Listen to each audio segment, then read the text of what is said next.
दोस्तों, राजस्थान के दौसा जिले में हनुमान जी का एक मंदिर है जिसे हम सभी लोग मेहंदीपुर बालाजी के नाम से जानते हैं।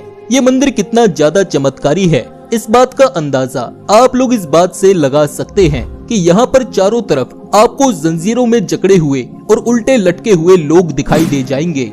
ये कोई सामान्य लोग नहीं होते, बल्कि भूत प्रेत और पिशाच बाधाओं से ग्रसित लोग होते हैं, जो अपने भूत प्रेत की बाधाओं से छुटकारा पाने के लिए यहाँ पर आते हैं और कुछ दिनों में ठीक होकर यहाँ से वापस चले जाते हैं। इस मंदिर में मिलने वाला प्रसाद भक्त अपने घर पर लेकर नहीं जा सकते। जी हाँ, आपने बिल्कुल ठीक सुना। शायद ये भारत ही नहीं, पूरी दुनिया का एकमात्र ऐसा मंदिर होगा जहाँ पर भक्तों को प्रसाद घर लेकर जाना सख्त मना होता है। अब ऐसा क्यों है, इसके बारे में हम आपको वीडियो में आगे बताएंगे। इस मंदिर में बजरंग बली अपने बाल्य अवस्था यानी कि अपने बाल रूप में विराजमान है, इसलिए इस मंदिर का नाम बालाजी का मंदिर रखा गया है। आज की इस वीडियो में हम आपको बालाजी मंदिर से जुड़े ऐसे बहुत सारे राज बताने वाले हैं जिनके बारे में शायद आप लोगों ने आज तक सुना ही नहीं होगा, इसलिए इस वीडियो को अंत तक देखते रहिए। नमस्कार दोस्तों, स्वागत है आप सभी का हमारे इस YouTube चैनल ASV नॉलेज पर। चलिए आज की इस वीडियो को शुरू करते हैं। चलिए दोस्तों, अब आपको लेकर चलते हैं राजस्थान के दौसा जिले के मेहंदीपुर बालाजी के मंदिर में, जहां पर बुरी आत्माओं का ढंग से इलाज किया जाता है। और ये इलाज कोई तांत्रिक या पंडित नहीं करता, बल्कि इन सभी का इलाज स्वयं हनुमान जी करते हैं। ऐसा माना जाता है कि इस मंदिर में भूत प्रेत की बाधाओं के अलावा पागलपन, मिर्गी, लकवा, टीवी और बांझपन जैसी कई सारी समस्याओं से छुटकारा पाने के लिए लोग देश विदेश से यहाँ पर आते हैं और श्री बालाजी महाराज की कृपा से यहाँ पर आने वाले सभी लोगों के कष्ट और समस्याएं दूर हो जाती हैं।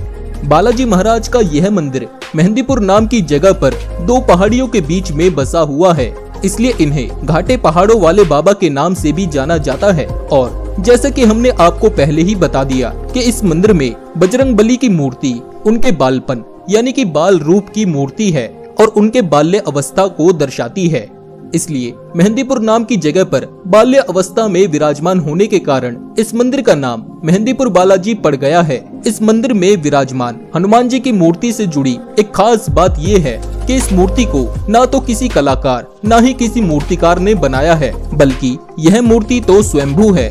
ये मूर्ति चमत्कारी रूप से अपने आप धरती पर प्रकट हुई थी। दोस्तों, मेहंदीपुर बालाजी का धाम बहुत ज्यादा पावन और कल्याणकारी माना जाता है। आज के इस कलयुग में तीन देवताओं को जागृत बताया जाता है, हनुमान जी, काल भैरव और महाकाली। मेहंदीपुर बालाजी के मंदिर में तीन देवताओं की प्रधानता मानी जाती है। एक तो स्वयं बालाजी श्री बालाजी महाराज, दूसरे प्रेतराज सरकार और तीसरे मेहंदीपुर बालाजी धाम के कोतवाल स्वयं बाबा भैरव। ये तीनों देवता आज से लगभग 1000 साल पहले प्रकट हुए थे। इस मंदिर की दैनिक दिनचर्या सुबह 5 बजे शुरू हो जाती है। मुख्य द्वार खुलने के बाद धुलाई और सफाई की जाती है, जिसके बाद बालाजी महाराज की पूजा अर्चना की जाती है। सबसे पहले बालाजी महाराज का गंगा जल से अभिषेक किया जाता है और गंगा जल से स्नान कराने के बाद बालाजी महाराज को चोला चढ़ाया जाता है। ये चोला सप्ताह में 3 बार चढ़ाया जाता है, एक सोमवार, दूसरा बुधवार और तीसरा शुक्रवार को चढ़ाया जाता है। सामान्य भाषा में सिंदूर को ही चोला कहते हैं। दोस्तों, जैसे ही बालाजी महाराज की आरती शुरू होती है तो आरती, घंटी और बालाजी महाराज के जयकारों के साथ पूरी की पूरी मेहंदीपुर घाटी गूंज उठती है। बालाजी की आरती लगभग 40 मिनट तक चलती है, जिसमें बालाजी के साथ श्री गणेश, भैरव बाबा और प्रेतराज सरकार के साथ मंदिर के सभी छोटे बड़े देवताओं की आरती की जाती है और फिर भोग लगाने के बाद भक्त और भगवान का मिलन शुरू हो जाता है। कोतवाल कप्तान भैरव बाबा भगवान शिव के अवतार हैं। उनके हाथों में त्रिशूल, डमरू, खप्पर और प्रजापति ब्रह्मा का कटा हुआ 5वां सिर है। बालाजी मंदिर में प्रेतराज सरकार को दंडाधिकारी माना जाता है। किस आत्मा को क्या और कैसा दंड देना है, ये काम प्रेतराज सरकार का होता है, इसलिए प्रेतराज सरकार को आत्माओं को दंड देने वाले देवताओं के रूप में पूजा जाता है।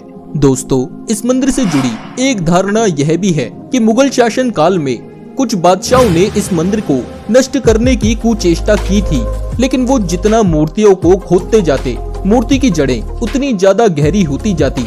मंदिर में मौजूद तीनों देवताओं के आगे किसी की एक न चली और थक हार कर मुगल शासक हाथ जोड़कर वहां से चले गए।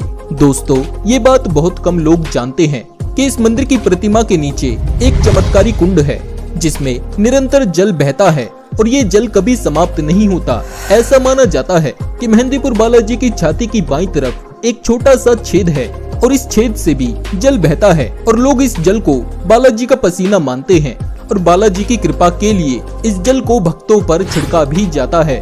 दोस्तों, इस मंदिर का वातावरण अन्य किसी और मंदिर की तरह शांत नहीं होता, बल्कि इस मंदिर में लगातार चीखने और चिल्लाने की आवाजें सुनाई देती हैं। भूत प्रेत की बाधा से पीड़ित लोग लगातार यहाँ पर चिल्लाते और रोते रहते हैं।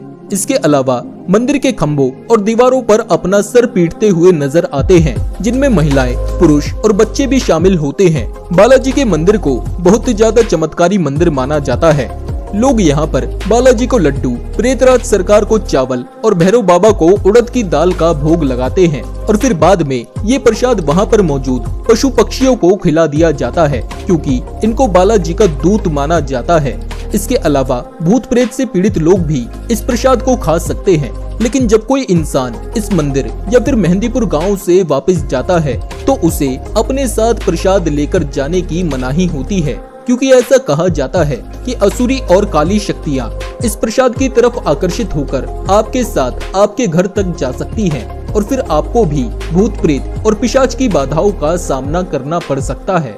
इसके अलावा इस मंदिर में जाने और वापस आने के दौरान कुछ ऐसे अनिवार्य और जरूरी नियम होते हैं जिनका पालन करना आप सभी का दायित्व होता है। नंबर 1, मंदिर के अंदर किसी भी अजनबी को ना छुए और ना ही उनसे बात करें। नंबर 2, मंदिर के अंदर कुछ भी खाना पीना मना है। नंबर 3, मंदिर में जाने से पहले आपको अंडे, मांस और प्याज लहसुन से बनी चीजों को खाना सख्त मना होता है। 4, गांव से वापस जाते समय किसी भी तरह का प्रसाद या अन्य सामग्री अपने साथ लेकर जाना मना होता है। नंबर 5, मंदिर में जाते समय पीछे मुड़कर देखना भी एकदम सख्त मना होता है। ऐसा माना जाता है कि मंदिर में मौजूद असुरी और काली शक्तियाँ आपको देखती हैं और जब आप पीछे मुड़कर देखते हो तो वो आप पर हमला भी कर सकती हैं। दोस्तों, आज की वीडियो में बस इतना ही। कैसी लगी वीडियो कमेंट करके जरूर बताना। अगर आपको ये वीडियो पसंद आए तो इस वीडियो को लाइक कीजिए और चैनल को सब्सक्राइब करके बेल आइकन को जरूर से दबा लीजिएगा, ताकि ASV नॉलेज पर आने वाली और भी ऐसी कमाल की वीडियोस आपको समय पर मिलती